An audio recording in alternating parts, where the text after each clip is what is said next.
நம்ம சேனலை பற்றி இன்னும் தெரியாமல் இருக்கிறவங்க கங்கை ஹெர்பல் கிச்சனை சர்ச் பண்ணிட்டு like, share, comment and subscribe பண்ணிக்கோங்க. மறக்காம பெல் ஐகானை ப்ரெஸ் பண்ணிக்கோங்க so that you get notified.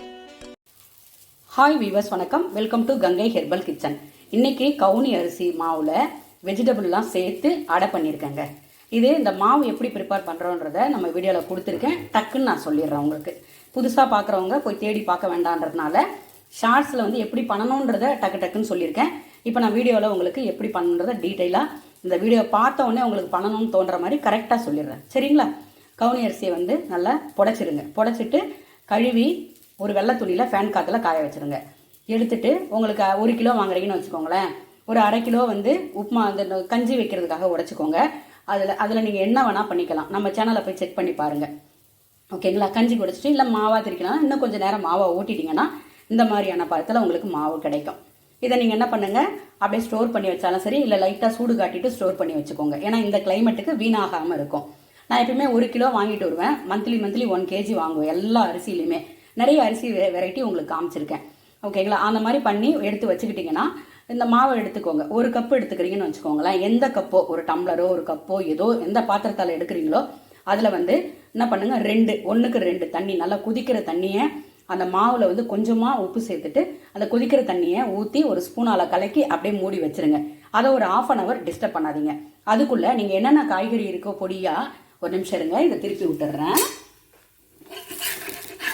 இது கொஞ்சம் இழுன்னு தான் இருக்கும், இன்னும் கொஞ்சம் நேரம் வேகணும். ஏன்னா கவுனி அரிசியோட தன்மையே அதுதான். ஓகேங்களா? அதனால் பயப்படாதீங்க. உடம்புக்கு அவ்வளோ நல்லது, ஆரோக்கியமானது. டயபெட்டிக் இருக்குது அப்படின்றவங்க தாராளமாக இதை எடுத்துக்கலாம். அதாவது எல்லாருக்குமே சுகர் இருந்தது எங்கள் வீட்டில், எனக்கும் வரும்னு பயமாக இருக்குது அப்படின்னு நினைக்கிறவங்களும் இந்த பாரம்பரியமான அரிசி எடுத்துக்கலாம். எந்த அரிசி வேணாலும் எடுத்துக்கலாம். குறிப்பாக கவுனி அரிசி, மாப்பிள்ளை சம்பா அதெல்லாம் எடுத்துக்கோங்க. லேடிஸ் நிறைய இந்த மாதிரி பாரம்பரியமான அரிசியில் டெய்லி ஒன்று அப்படின்னு எடுத்துகிட்டு வந்தாலும் சரி, இல்லை வாரத்தில் 1 நாளோ 2 நாளோ எடுத்துகிட்டு வந்தாலும் சரி. ஓகேங்களா? இப்போ இது இன்னும் கொஞ்சம் நேரம் வேகட்டும். இப்போ வெஜிடபிள்ஸ்லாம் எண்ணெய் ஊற்றி கடுகு போட்டு ஜீரகம் போட்டு இல்லை பெருஞ்சீரகம் மசாலா எது வேணால் போட்டுக்கோங்க. போட்டுட்டு என்ன காய் இருக்கோ எல்லாத்தையும் குட்டி குட்டியாக சாப் பண்ணிக்கோங்க. வெங்காயம், இஞ்சி, பூண்டு, பெருங்காயம் எல்லாத்தையும் போட்டு நல்லா வதக்கிட்டு ஆற வச்ச பிறகு நம்ம தண்ணி போட்டு கலந்து வச்சிருக்கோம் இல்லையா, அந்த மாவில் போட்டு நல்லா கையால் நல்லா பிசைஞ்சுக்கோங்க. பிசைஞ்சிங்கன்னா கொஞ்சம் வளவளந்தான் இருக்கும். இதனோட தன்மையே அதுதான். ஆனால் என்ன பண்ணுங்க, இந்த மாதிரி ஒரு கிண்ணத்தில் தண்ணி வச்சுக்கோங்க. ஏற்கனவே சொல்லியிருக்கேன், கேழ்வரகு அடை, கம்பு அடை, கம்பு கூழ், இதெல்லாம் கூழ்லாம் நம்ம வீடியோவில் போட்டிருக்கேன். அதனால் இந்த மாதிரி ஒரு துணியை வச்சுக்கிட்டு தட்டி எடுத்துக்கோங்க. இப்போ நம்ம கேழ்வரகு அடை, கம்பு அடைலாம் பெருசாக தட்டுவோம். அந்த மாதிரி இது தட்டாதீங்க. ஏன்னா இது கொழகொழப்பு தன்மை இருக்கிறதுனால விண்டு வரும். ஓகேங்களா? அதனால குட்டியாக தட்டிக்கோங்க. இப்போ கடாயில் நம்ம தோசை திருப்பியில் எடுத்து தோசை கல்லில் போட்டதுக்கு அப்புறமா அதை கொஞ்சம் தண்ணி இந்த கிண்ணத்தில் வச்சுருக்கேன் இல்லையா, அந்த தண்ணியை தொட்டு கொஞ்சம் மெலிசா வேணாலும் தட்டிக்கோங்க. ரொம்ப மெலிசா தட்டிடாதீங்க. மற்ற மாவில் வர மாதிரி இதில் வராது. ஏன்னா அது இழுன்னு இருக்கும். ஆனால் சாப்பிட்றதுக்கு செம்ம டேஸ்ட்டாக இருக்கும். இப்போ திருப்பி போட்டுட்டேன் பாருங்கள்.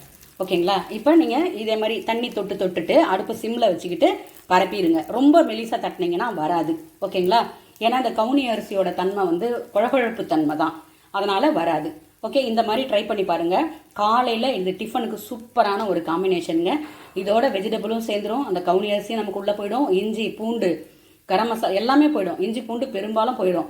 சின்ன வெங்காயமா பெரிய வெங்காயமா சேர்த்துக்கோங்க, பூண்டு சேர்த்துக்கோங்க, பெருங்காயம் கொஞ்சம் தூக்கலாக போட்டுக்கோங்க.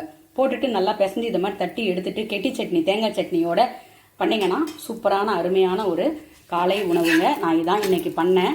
இன்னைக்கு புட்டு பண்ணலான்னு தான் அந்த மாவை ரெடி பண்ணேன். கடைசியில் இவங்க என்ன சொல்லிட்டாங்கன்னா, நான் ஏற்கனவே உங்களுக்கு சொல்லியிருக்கேன், எனக்கு அந்த அளவுக்கு சின்ன கல்யாணம் பண்ண வந்த புதுசெல்லாம் இந்த அளவுக்கு ஹெல்த் அவேர்னஸ்ன்றது எனக்கு கம்மி தான். ஆனால் சாப்பிடுவோம், இந்த அளவுக்கு கிடையாது. நான் கல்யாணம் பண்ணி வந்த பிறகு இவங்க சித்தா ஃபேமிலிஸ், என் மாமனார், என்னோட கணவர், இப்போ என்னோட டாக்டர் எல்லாருமே சித்தா ஃபேமிலிஸ்ன்றதுனால அப்பயே சொல்லுவாங்க, எங்கள் மாமியார், என் மாமனார், எங்கள் வீட்டுக்காரு எல்லாரும் சொல்லுவாங்க இப்படி சாப்பிடணும் அப்படின்னு. அதனால் நான் இதை புட்டு பண்ண போகிறேன்னு. புட்டு பண்ணுறது சிவப்பரிசி தான், அதான் நம்ம பண்ணியிருக்கோம் இல்லையா. நீ ஏன் அதை இது அடை மாதிரி பண்ணு அப்படின்னாங்க. சூப்பராக இருக்கும், அடை மாதிரி பண்ணு காலையில் சாப்பிட்லான்னு. உடனே டக்குன்னு அதை அடை மாதிரி மாற்றிட்டேன். சூப்பராக இருந்தது. அதனால் ட்ரை பண்ணி பாருங்கள். இது கூட கெட்டி சட்னி அரைச்சிருக்கேன். பாருங்கள், கெட்டி சட்னி அரைச்சிருக்கேன். என்ன பண்ணேன், அரை மூடி தேங்காய் எடுத்துக்கிட்டேன். அது பச்சை மிளகா இந்த அடைக்கி போடுறதுக்கு மட்டும் நல்லா குருவை கட் பண்ணிக்கிட்டேன். உங்களுக்கு அதை சொல்ல மறந்துட்டேன். பச்சை மிளகா 2 இருந்தது, அதை குருவை கட் பண்ணிட்டேன். இனிமேல் தான் கடைக்கு போகணும். வெஜிடபிள்ஸ்லாம் இருக்குது, என்ன இல்லைனா இஞ்சி, பச்சை மிளகா, கருவேப்பிலை, கொத்தமல்லி தழை, புதினா இதான் வாங்கிட்டு வரணும். ஓகேங்களா? இப்போ அரை மூடி தேங்காய் எடுத்துக்கோங்க. ஒரு கைப்பிடி உடச்சக்கடலை போட்டுக்கோங்க. போட்டுட்டு ஒரு 3 பல்லு பூண்டு போட்டுக்கோங்க. உப்பு போட்டுக்கோங்க. காஞ்ச மிளகா நான் என்ன பண்ணேன்னா 2 நீட்டு மிளகாவும் 1 காஷ்மீரி சில்லியும் போட்டு உப்பு போட்டு அரைச்சி கெட்டியாக தாளிச்சு வச்சுட்டேன். எப்பயுமே கம்பு அடை, கேழ்வரகு அடை அதுக்கெல்லாம் வந்து இது மாதிரி கட்டியாக இருந்தால் நல்லாயிருக்கும். ட்ரை பண்ணி பாருங்கள். இது மாதிரி வந்து நீங்கள் கோதுமை மாவுலேயும் பண்ணலாம், சூப்பராக இருக்கும். கோதுமை மாவு கூடயும் பண்ணலாம், இல்லை ஒரு 2 ஸ்பூன் அரிசி மாவு கலந்தும் பண்ணலாம். ட்ரை பண்ணி பாருங்கள். ட்ரை பண்ணி பார்த்துட்டு உங்கள் பதிவை சொல்லுங்கள். இந்த கவுனி அரிசியில் நான் நிறைய சாதம் வடித்தும் காமிச்சிருக்கேன். இட்லி தோசை மாவுக்கும் அரைச்சிக்கலாம். இல்லை இது வந்து லோ கிளைசிமிக் இண்டெக்ஸ் உள்ளது பாரம்பரியமான அரிசி எல்லாமேங்க. நிறைய பாரம்பரியமான அரிசி கொடுத்துருக்கேன். வேணுன்றவங்க நம்ம சேனலில் போய் செக் பண்ணி பாருங்கள். அது என்னன்னா அவ்வளோ பெனிஃபிட்ஸ், ஹெல்த் பெனிஃபிட்ஸ் இருக்குது. ட்ரை பண்ணி பாருங்கள். அதாவது ஒவ்வொரு அரிசிக்கும் ஒரு மகத்துவம் இருக்குது. ஆனாலும் நிறைய சொல்லியிருப்பேன் நான்.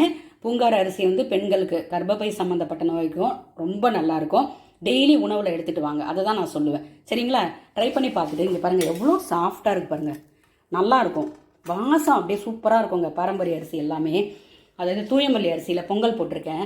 ட்ரை பண்ணாதவங்க ட்ரை பண்ணி பாருங்கள். பிரமாதமாக இருக்குதுங்க, அருமையாக இருக்குது. நல்ல கமகமன் வாசனையோட சூப்பராக இருக்குது சாப்பிட்றதுக்கு. ட்ரை பண்ணி பாருங்கள்.